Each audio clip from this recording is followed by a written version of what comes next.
Hello student, अस्सलाम वालेकुम students. आज की एक छोटी सी वीडियो में हम समझने की कोशिश करेंगे अकाउंटिंग इक्वेशन क्या है। क्या हम समझेंगे अकाउंटिंग इक्वेशन क्या है, इसको हम समझने की कोशिश करते हैं। अच्छा, इन ऑर्डर टू स्टार्ट, अगर कोई भी बिज़नेस आप शुरू करना चाहते हैं, एनी बिज़नेस, कोई भी बिज़नेस शुरू करना चाहते हैं, इट नीड्स रिसोर्सेज। क्या चाहिए आपको? रिसोर्सेज, जिसे हम कहते हैं वसाइल चाहिए। ठीक है, यानी मनी चाहिए। तो कोई भी बिजनेस शुरू करना चाहते हैं तो उसके लिए आपको क्या चाहिए? वसाइल चाहिए, रिसोर्सेज चाहिए। अब resources depends on the nature of business. Resources का जो इन्हिसार है, दारोमदार है, वो कारोबार की नौइयत पर है, यानी नेचर ऑफ बिजनेस पर है। यानी हम जिस किस्म का कारोबार करना चाहेंगे, हमें उस किस्म के वसाइल दरकार होंगे, यानी रिसोर्सेज दरकार होंगे। When the resources come into the business, it becomes assets of the business. जब वसाइल कारोबार में आ जाएंगे तो उसे हम क्या कहेंगे? एसेट्स कहेंगे। अब हमारा जो टारगेट है वो अकाउंटिंग इक्वेशन को समझना। एसेट्स की डेफिनेशन हम पिछली वीडियो में समझ चुके हैं। अब देखें, फर्स्ट करें, लेट्स सपोज आप स्कूल का बिजनेस रन करना चाह रहे हैं। टू स्टार्ट स्कूल बिजनेस, यानी स्कूल का कारोबार आप शुरू करना चाह रहे हैं। आपने अंदाजा लगाया 40 लाख रुपए चाहिए। कितना चाहिए? 40 लाख रुपए चाहिए स्कूल का कारोबार शुरू करने के लिए। अब स्कूल के कारोबार के शुरू करने के लिए कितना चाहिए? 40 लाख। अब ये आपको पता है, left hand side must be equal to right hand side. ये मैथ्स का रूल है कि लेफ्ट हैंड साइड लाजमन बराबर होना चाहिए राइट हैंड साइड के। स्कूल के कारोबार के लिए कितना चाहिए भाई? 40 लाख चाहिए। लेफ्ट हैंड साइड पे लिख दिया मैंने। अब अकाउंटिंग इक्वेशन को हम समझने की कोशिश कर रहे हैं। तो स्कूल के कारोबार के लिए कितना चाहिए? 40 लाख चाहिए, यानी 40 लाख के वसाइल चाहिए, जिसे हम अकाउंटिंग में कहते हैं एसेट्स चाहिए। ठीक। अब 40 लाख स्कूल का कारोबार कर रहे हैं तो उसके लिए रिसोर्सेज चाहिए। रिसोर्सेज को हम क्या कहते हैं? एसेट्स। एसेट चाहिए। अब resources depend on the nature of business. Resources का ताल्लुक क्या? कारोबार की नौइयत पर है। तो स्कूल के कारोबार के लिए आप 40 लाख में से बिल्डिंग भी लेंगे, फर्नीचर्स भी लेंगे, कंप्यूटर्स भी लेंगे, एयर कंडीशन भी लेंगे, वाइट बोर्ड्स भी लेंगे, स्टेशनरी भी ख़रीदेंगे।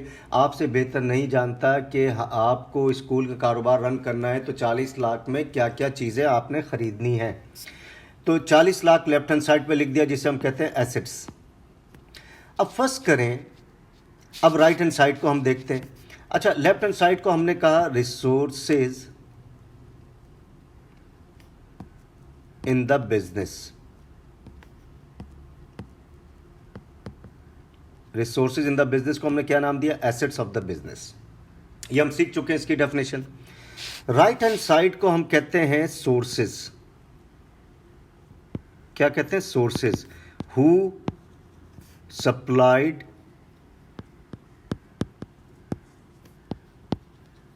these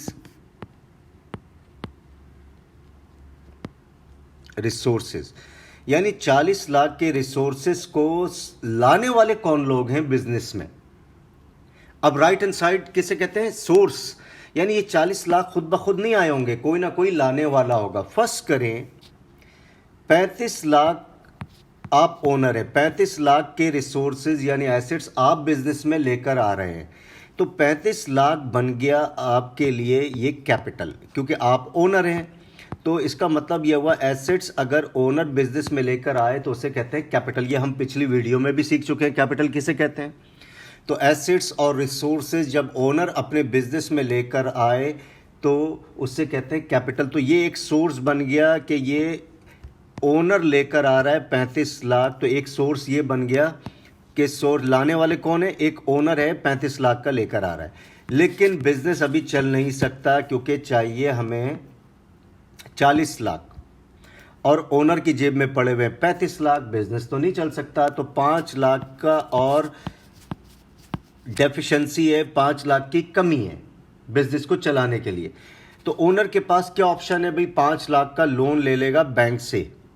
तो ये 5 लाख के जो रिसोर्सेज हैं यानी एसेट्स ओनर लेकर नहीं आ रहा क्योंकि ओनर के पास फंड की कमी है।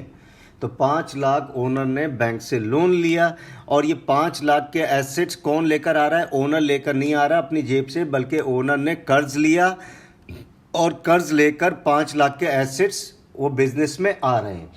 तो ये 5 लाख ओनर के पास नहीं मौजूद है, ओनर के पास सिर्फ 35 लाख मौजूद है। तो 5 लाख के एसेट्स कौन लेकर आ रहा है? Other than owner. तो उसे अकाउंटिंग में कहते हैं लायबिलिटी। क्या कहते हैं? लायबिलिटी। तो लायबिलिटी यानी 5 लाख ओनर ने लोन लिया और 5, क्योंकि ओनर को बिजनेस चलाने के लिए 40 लाख चाहिए, ओनर ने 5 लाख लोन लिया। क्यों लोन लेने की नौबत आई? क्योंकि ओनर के पास फंड्स की कमी है, ओनर की जेब में पड़े हुए 35 लाख, जबकि स्कूल का कारोबार चलाने के लिए चाहिए 40 लाख। तो ओनर को मजबूरन 5 लाख बैंक से लोन लेना पड़ा। तो 5 लाख के रिसोर्सेज और एसेट्स ओनर लेकर नहीं आ रहा है, ये अदर देन ओनर लेकर आ रहा है, यानी बैंक आपको कर्ज दे रहा है आपके बिजनेस को। अब ये 5 लाख रुपए को लायबिलिटी का नाम क्यों दिया है? क्योंकि आपके बिजनेस ने 5 लाख रुपए बैंक को वापस करने हैं। तो यही चीज assets equals to capital plus liability, यही चीज अकाउंटिंग में इसको कहते हैं अकाउंटिंग इक्वेशन। क्या कहते हैं? Accounting equation.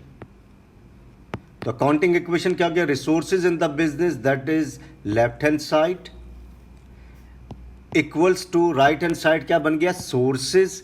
Who supplied these resources. तो 40 लाख लाने वाले कौन है? ओनर 35 लाख का लेकर आ रहा है, तो उसे हमने नाम दिया कैपिटल। और अदर देन ओनर लेकर आ रहा है 5 लाख, उसे नाम दिया हमने लायबिलिटी का। तो स्टूडेंट्स, आई होप आपको एक छोटी सी वीडियो थी अकाउंटिंग इक्वेशन के हवाले से बहुत अच्छे तरीके से समझ में आ गई होगी। Still if you have doubt you can write on a comment box. And students, don't forget to subscribe my channel. अगली वीडियो तक के लिए खुदा हाफिज़।